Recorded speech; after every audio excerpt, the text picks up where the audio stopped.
Yours is also a leader in the deployment of renewables. Talk a minute about clean energy, future planning, and kind of the work being done. Yeah, we're one of the first utilities across the nation to move out of coal and do other sources of energy.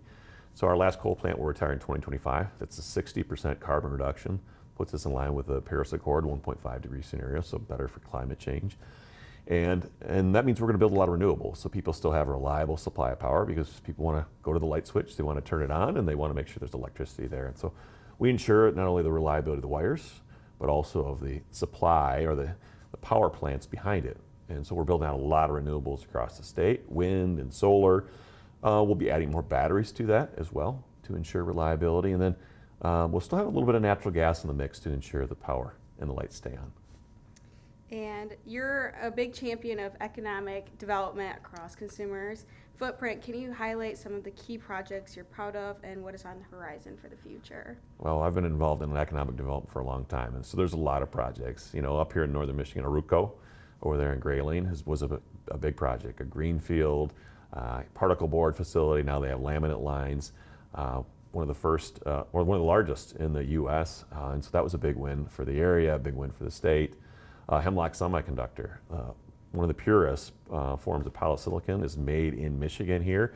They're one of the largest in the world, and that's in all our devices, and it's important from a semiconductor perspective. So it's really cool, the big things we're doing in Michigan to attract jobs. Corning just announced a big plant next to the Hemlock facility, 1,100 jobs. And so these are big projects, but we're also focused on how do we grow small and medium-sized business. Part of that's with energy and power, but it's also working in Lansing with a lot of other business leaders to shape policy so there's good, a level playing field among states so businesses can grow. And today is the Economic Outlook Summit. Talk a little about, as you look forward towards the next few years, what issues and trends are top of mind for you both, for consumers and overall economy in Michigan and the U.S.? Well, we want to continue to make Michigan grow, and I think there's a big opportunity in the space of innovation.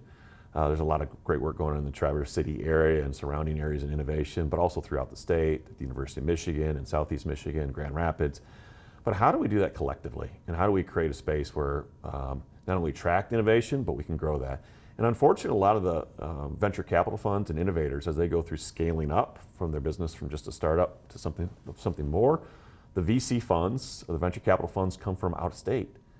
And these companies leave the state, they follow the money, and unfortunately, they don't grow here. So we have to do more about that. How do we convene, and how do we make Michigan a place for talent and innovation? I think that's really an opportunity here in Michigan. I'm going to ask that first question again. And can you share with us a little about the work of CMS and has undertaken regarding energy reliability and grid resiliency across the state? Yeah, here's the facts. Over the last 5 years, we've seen some of the highest wind speeds ever recorded in Michigan.